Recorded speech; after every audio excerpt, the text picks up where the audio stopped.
بسم الله الرحمن الرحيم نحمده ونصلي ونسلم على رسوله الكريم وبعد تراویح کے بعد ہونے والی گفتگو میں اندرونی صفات کے بارے میں آپ حضرات کو توجہ دلائی جا رہی ہے، اس لیے کہ آدمی کی کامیابی کا مدار اندرون کی اچھی صفات کی پر آدمی کی سرخ روئی، سربلندی اندرون کے صفات پر موقوف ہے۔ حدیث میں آتا ہے، نبی رحمت صلی اللہ علیہ وسلم نے ارشاد فرمایا کہ اللہ تمہارے صورتوں کو نہیں دیکھتے، تمہارے مال کو نہیں دیکھتے، تمہارے دل کو دیکھتے ہیں، تمہاری نیت کو دیکھتے ہیں، تمہارے اعمال کو دیکھتے ہیں۔ ویسے بھی سمجھ میں آنے کے واسطے ایک چھوٹی سی مثال دی جاتی ہے۔ اگر کوئی خوبصورت قسم کا باٹل ہو، اس کے اوپر پھول بوٹے اترے ہوئے، اس کے منہ پر کنگورے ہوں، اس کی کانچ میں کلر ہو، لیکن اس میں پیشاب ہو، اور ایک سادی شیشی ہے، کانچ کلر والا نہیں، منہ کنگورے والا نہیں، اس کی دیواریں نقش و نگار والی نہیں، سادی چھوٹی شیشی ہے، اس میں عطر گلاب ہے۔ خوبصورت شیشے میں کیا تھا؟ پیشاب۔ سادی شیشی میں کیا ہے؟ گلاب۔ دونوں باٹلوں میں سے کون سی باٹل محبوب ہے؟ گلاب والی۔ دونوں کو رکھو اور کہو کہ بھائی یہ تو لے لو 5 روپے میں، خوبصورت باٹل، اور یہ جو ہے یہ ہے 10 میں، کون سی لوگے؟ 10 والی لیں۔ اور یہ 5 والی کے بارے میں کیا بولو گے؟ مفت میں بھی آپ دیں گے تو ہم لینے کو تیار نہیں۔ سمجھ میں آ گئی میری بات؟ یہ بھی ایک باٹل ہے، کلر شاندار، لباس بھڑکدار، قد و قامت کا اونچا معیار، لیکن ہے بد کردار، سیدھا سادہ آدمی ہے، کالا کلوٹا ہے، لیکن حسن اخلاق سے آراستہ ہے۔ یہ 2 آدمیوں میں کون سا آدمی بڑھیا ہے؟ یہ دوسرا والا۔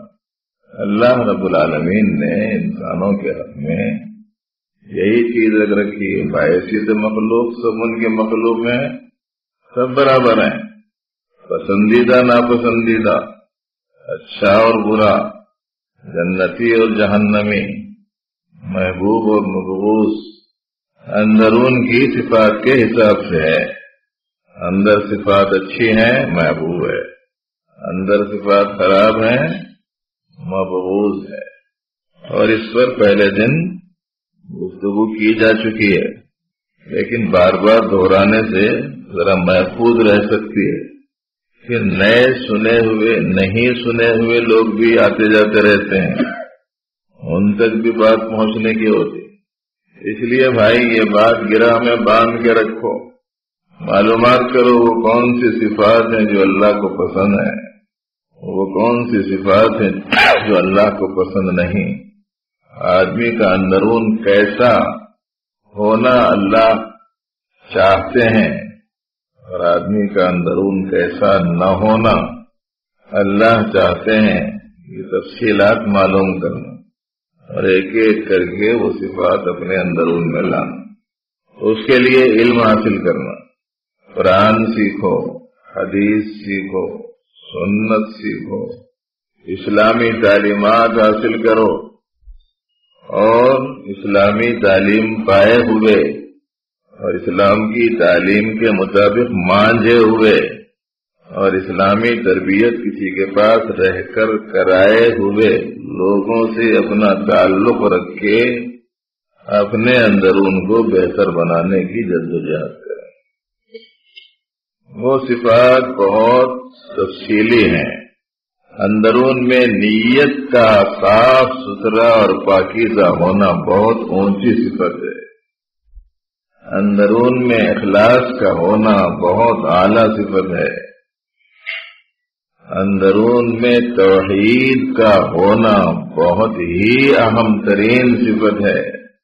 اندرون میں حق تعالی کی محبت کا ہونا بہت پسندیدہ ہے، ایمان والے کی علامت ہے، نشانی ہے۔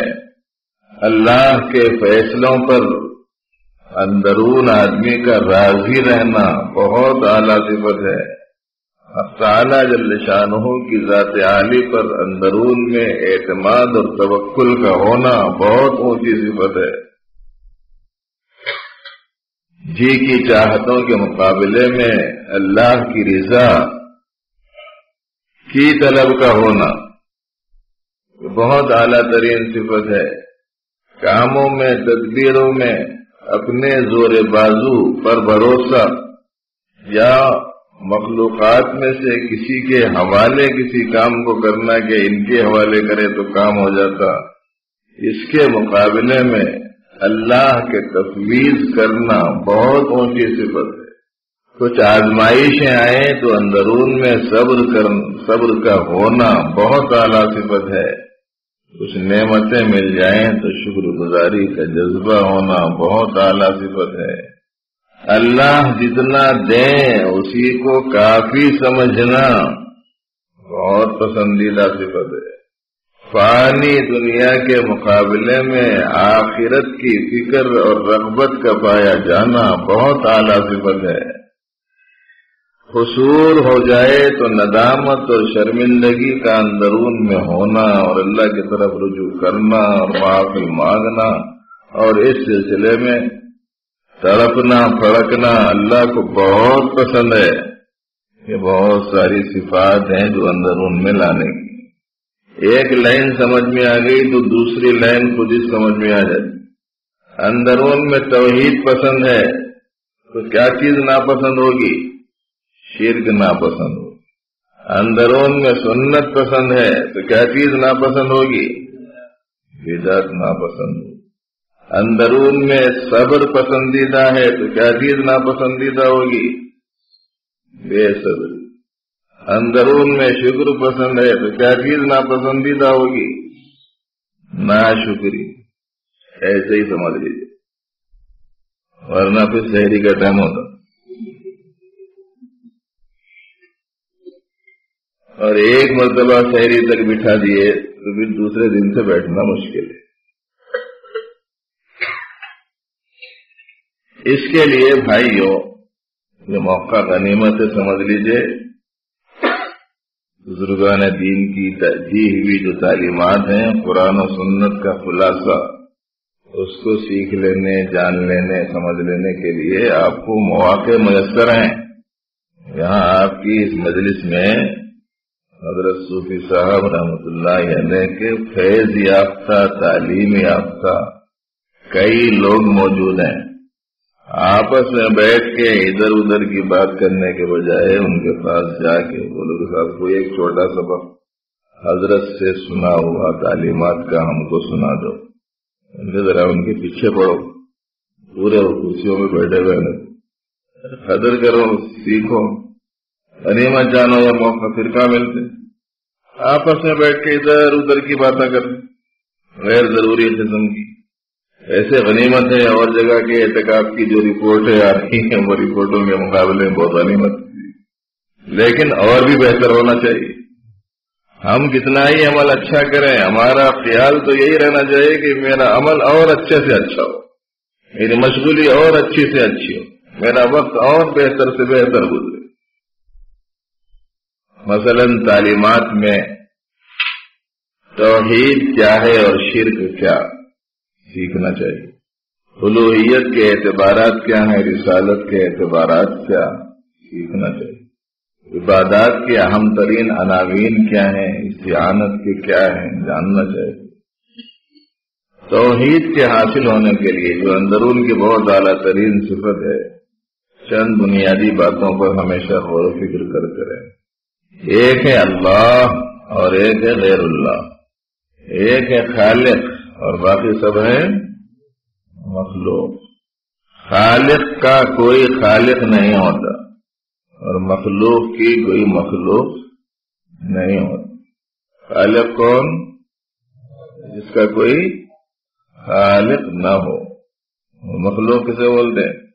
جس کی کوئی ایسی عجیب و غریب تعلیم ہے، ایسے عجیب و غریب تعریف ہے اور ایسے جامع ترین جملے ہیں، 100 کتاباں چھان پھٹکنے کے بعد بھی یہ خلاصہ، یہ اتر نکالنا مشکل ہے، مگر چونکہ بغیر محنت کے مل جا رہی تو قدر نہیں ہو رہی شاید، ورنہ ہمارے بھائی صاحب کے توسط سے بیرون ملک میں جب یہ باتیں سنی جا رہی ہے، سنائی جا رہی، لوگ انگشت بدندہ ہیں، حیرت میں ہے کہ بھئی کیا علوم ہے۔ اب یہ ہمارے پاس کیا ہے، بیٹھے بٹھائے نھینگ لگی نہ پٹکڑی، مفت میں مل جا رہے تو قدر نہیں ہوتی۔ ایک ہیں پیدا کرنے والے، باقی سب وہ ہیں جن کو پیدا کیا گیا ہے۔ عرش سے لے کر فرش تک سب مخلوق ہے، سب کو اللہ نے بنایا ہے، اور بنانا اس بات کی علامت ہے، کسی چیز کو بنایا جانا اس بات کی علامت ہے کہ وہ اپنے بننے میں، اپنے ہونے میں دوسرے کا ضرورت مند ہے، اور جو ضرورت والا ہوتا ہے وہ معبود نہیں ہو سکتا، جو ضرورتیں پوری کرنے والا ہے وہ ہے معبود۔ پوری مخلوق میں انسان سب سے مکرم مخلوق ہے۔ وَلَقَدْ كَرَّمْنَا بَنِي آدم، ہم نے بنی آدم کو مکرم بنایا۔ بنی آدم بولے تو انسان۔ اب انسان کے بارے میں اللہ کیا فرماتے ہیں؟ وَمَا خَلَقْتُ الْجِنَّ وَالْإِنسَ إِلَّا لِيَعْبُدُونَ، میں نے جنوں انسانوں کو میری عبادت کے لیے پیدا کیا ہے۔ تو سب عبادت کرنے والے ہوئے۔ ویسے کائنات کی ہر چیز ہی اپنے اپنے طور سے عبادت میں لگی ہوئی ہے۔ سبح للہ ما فی السماوات والارض، یسبح للہ ما فی السماوات والارض، ہے نا جگہ جگہ قرآن شریف میں؟ کیا معنی ہے اس کے؟ آسمانوں میں جو کچھ ہے سب اللہ کی تسبیح میں لگے ہوئے ہیں، زمین میں جو کچھ ہے سب اللہ کی تسبیح میں لگے ہوئے۔ تسبیح بولے تو عبادت نا۔ دوسرے تسبیح کر رہے ہیں یا نہیں، اس کا بھی جواب دے دیا پروردگار عالم نے۔ ہمارے کو سنا ہی نہیں دے رہا کر رہے ہیں کہ نہیں کر رہے کہ آپ بولے تو کیسا سن لینا مولوی صاحب، ان کے بعد ان کے خیال میں بات آ سکتی۔ کل قد علم صلاته وتسبیحه ولكن لا تفقهون تسبیحهم، سب ہی اپنی عبادت بھی جانتے ہیں، اپنی تسبیح بھی جانتے ہیں، لیکن ان کی تسبیح تم کو سمجھ میں نہیں آتی۔ پوری مخلوقات جو بھی اللہ کا غیر ہے ان میں سے کوئی بھی عبادت کے لائق نہیں ہے، بلکہ وہ سب کے سب اللہ کی عبادت کرنے والے ہیں۔ جس کو جو حکم دیا وہ اس حکم کو پورا کرنے میں لگے ہوئے ہیں، حتیٰ کہ خود اپنے جسم میں بھی 95% حصہ جو کام انہوں لگائے وہی کام میں لگا ہوا ہے۔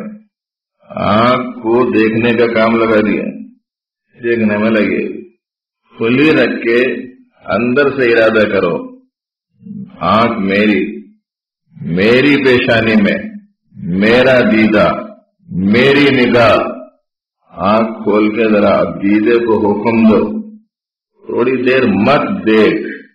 سنتا ہے؟ کئی کو نہیں سنتا؟ سواسے نہیں سنتا ہے کہ وہ دوسرے کے حکم کے تابع ہے، ہمارے حکم کے تابع نہیں ہے۔ ہمارا ہوتا تو ہماری سنتا، ان کے حکم میں لگے ہوئے تو ان کی اطاعت و فرمانبرداری میں ہے، ان کی اطاعت و فرمانبرداری ہی سمجھنے کے ایک پہلو کے اعتبار سے یہ سمجھ لیجئے کہ یہ ان کی تسبیح اور یہ ان کی عبادت ہے۔ پورے بال سفید ہو گئے نا، ڈھونڈے تو بھی کالا نکلنا مشکل دکھ رہا، اگر اختیار میں رہتا، اگر اختیار میں ہوتا تو کیا کوئی بال کو سفید ہونے دیتے تھے؟ اتنوں کے ہیں نا، آرڈر دے کے دیکھو، ہمیشہ ایسے ہی رہنا، بازار سے پوری کالی مہندی غائب ہو جاتی، چلتی نہیں، اپنے نہیں چلتی، اس کے اوپر سب ان کے حکم میں لگے ہوئے، 95% حصہ ہمارا بھی ان کے کہے ماننے میں لگا ہوا، صرف 5% کا اختیار اللہ تعالیٰ نے دیا ہے، سمجھ لینے کے لیے بول رہا ہوں وہ بھی بس۔ اور پھر کائنات میں پروردگار عالم نے ایک نظام اور ایک نقشہ قائم کر رکھا ہے، آسمان ان کے حکم سے قائم ہے، زمین ان کے حکم سے قائم ہے، چاند و سورج ان کے نظام سے جکڑے ہوئے اور بندھے ہوئے ہیں، بارشیں ان کے احکام کے تابع ہیں، ہوائیں ان کے احکام کے تابع ہیں، کائنات کا ذرہ ذرہ انہی کے حکم کے تحت میں ہے، جس پودے کو جو پھل دینے کا حکم دیا گیا وہی پھل دیتا ہے، دوسرا نہیں دیتا، ورنہ تو اپنے گھروں کے نیم کے درختوں پر ہم حکم دے دیتے کہ سیب لگ جاتے، ممکن ہے؟ اس کو جو حکم دیا گیا بس وہ حکم میں لگا۔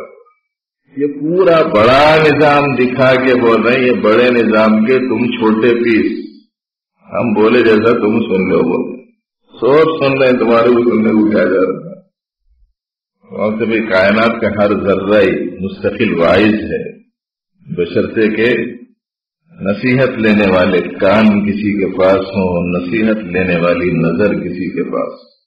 ایک ہے عبرت و نصیحت لینے والی نظر، سب سے اعلیٰ ترین نظر ہے، اور یہ نظر سے اکثریت محروم ہے، وہ نظر پیدا کرنے کی کوشش ہی نہیں کر رہے۔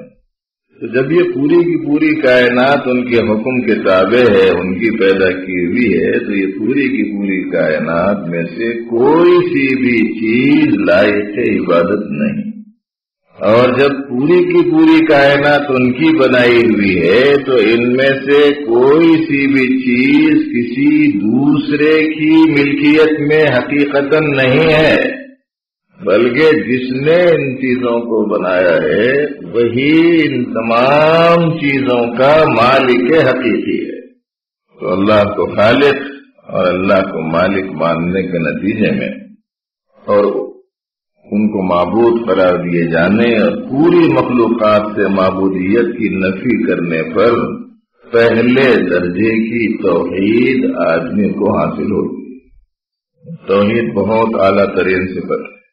اب کسی سے ظاہر میں کوئی سی بھی چیز نمایاں ہو، اب اس کی عقیدے کو متاثر نہیں کر سکتی، مگر آج کل ہمارا حال بڑا عجیب ہو گیا، کسی سے بھی کوئی سی بھی چیز ایسی ظاہر ہوئی جو عام طور پر نہیں ہوتی تو لوگ اس کو ہی جو ہے وہ اتنا بڑا درجہ دینا شروع کر دیتے ہیں کہ اب اسی کو سب کچھ سمجھنے لگتے ہیں۔ صاحب آپ بول دیے تو ہو جاتا، ارے ایسا ہو جاتا بھائی، جو ہوتا ان کے بولنے سے ان کے حکم سے ہوتا، مخلوق کے حکم سے مخلوق کے بولنے سے کیسے ہوتا؟ آپ کے ہاتھ میں ہے، جس کے ہاتھ میں آپ کے ہاتھ میں بلکہ جس کو بولا نا انہیں کسی دوسرے کے ہاتھ میں ہے۔ اور دوسرا جو مرحلہ ہے بھائیو وہ یہ ہے کہ جس طریقے سے حق تعالی جل شانہ مالک ہیں اور خالق ہیں پوری کائنات کے، اسی طریقے سے کچھ کرنا اسے فعل کہتے ہیں، یہ بھی حق تعالی ہی کی خصوصیت ہے، تعالی ہی میں پائی جانے والی صفت ہے، وہی فاعل حقیقی ہے۔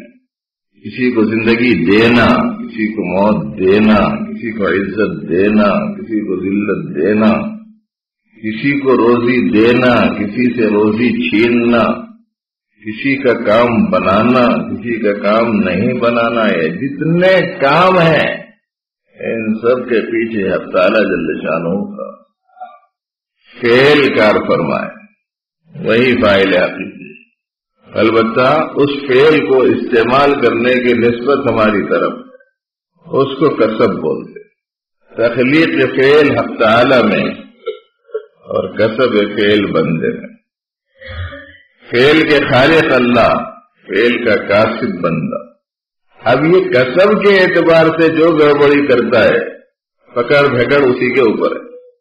جزا سزا پکڑ دھکڑ جنت جہنم جو کچھ بھی ہے ان کے دیے ہوئے فعل کو استعمال کرنے کے حساب سے ہے. باقی تخلیق فعل تو حق تعالی ہی. کسی نے آپ کو کوئی ہتھیار بنا کے دے دی، اس کے ذریعے سے جنگل میں شکار کر لیا کرو پرندوں کا یا ایسے جانوروں کا جن کا گوشت کھانا حلال ہے، اس مقصد سے بنا کے دے دیا کوئی ہتھیار، بندوق بنا کے دے دیا، وہ لے کے کسی آدمی کو مار رہے. یہ کیا ہے؟ یہ کسب ہے، اس کی سزا سب. باقی وہ دینے کا جو عمل ہے وہ تو اچھی مصلحت کے تحت میں. اسی لیے بھائیوں، بالخصوص اہل اللہ کی تعلیمات میں جب کبھی بھی توحید کا تذکرہ آتا ہے تو اس سے عام طور پر توحید فعلی مراد ہوتی ہے، اور جب سب کچھ کرنے والے وہ ہیں تو ایسی صورت میں ہمارے اندرون میں اس کے تقاضے کے طور پر کچھ صفات پیدا ہوتی. دراصل یہ صفات کے مذاکرے کے لیے میں نے اتنی تمہید باندھی. توحید ایک صفت ہے، وہ حاصل ہوگی. توبہ ایک صفت ہے، وہ پیدا ہوگی. توکل ایک صفت ہے، وہ پیدا ہوگی. صبر ایک صفت ہے، وہ پیدا ہوگی. شکر ایک صفت ہے، وہ پیدا ہوگی. دعا ایک صفت ہے، وہ اندرون میں آئے گی. وہ کیسے صاحب؟ جب یہ مان لیے کہ اللہ نے مجھے پیدا کیا، اور جب یہ مان لیے کہ میرے پاس جو کچھ ہے اس سب کے مالک حقیقی اللہ ہیں، تو اس کے بعد میں جب اپنے سے کوئی ایسا عمل ہوا جو مالک کے مرضی کے خلاف ہوا تو شرمندگی ہوں گی نہیں ہوں گی؟ ندامت آئے گی کہ نہیں آئے گی؟ احساس کوتاہی ہوگا کہ نہیں ہوگا؟ اور اس سلسلے میں معافی کا تقاضا ابھرے گا کہ نہیں ابھرے گا؟ اور اس کی بارگاہ میں پہنچ کے مولا آئندہ نہیں کرتا، غلطی ہو گئی معاف فرما دیجیے، بولیں گا نہیں بولیں گا؟ یہ صفت پیدا ہوتی. اور پھر جو غلط کام کرے تو اللہ کا دیا ہوا فعل استعمال غلط کرے تو توبہ آپ کریں گے نہیں کریں گے؟ توبہ بھی کریں گے. اللہ نے بقدر ضرورت بات کرنے کے لیے زبان دی. اب یہ زبان سے کسی کو گالی دے دی، کسی کو برا بھلا کہہ دیا، تو قوت کلام تو اللہ نے دی، اور ان کی دی ہوئی اس قوت کا ہم نے غلط استعمال کر لی. جب یہ احساس ہوگا تو شرمندگی ہوگی، توبہ کریں گے نہیں کریں گے؟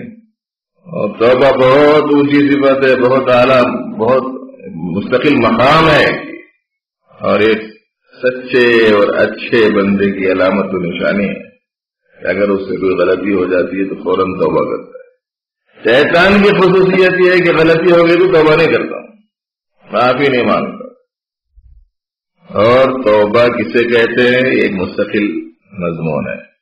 پہلے توبہ کی فضیلت سن لیجیے کیا ہے. دیتے وہی ہیں سب کچھ، بندہ اپنے اختیار سے ان کی دی ہوئی چیز کا جب غلط استعمال کرتا، اس کے بعد میں اگر اس کو احساس ہو کہ اے اللہ ہو گئی غلطی، کر دیجئے معاف، کس چیز کی کمی ہے آپ کے پاس درگزر فرما دیجئے، آپ کی دی ہوئی چیز کا استعمال میں نے غلط کر لیا.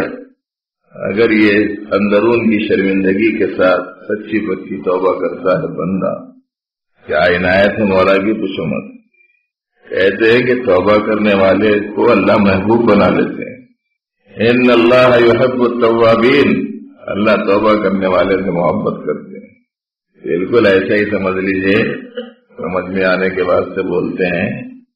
بچے کو صاف ستھرا نلا دھلا کے، نرم تولیہ سے پوچھ کے، صاف ستھرے کپڑے پہنا کے، پاؤڈر خوشبو مل کے اس کو چھوڑ دیں، سیدھا جا کے مٹی میں کھیلنا شروع کر دیتا. سوکھی مٹی میں کھیلنے سے تسلی پوری نہیں ہوتی تو کچی مٹی میں جاتا. کچی مٹی میں بھی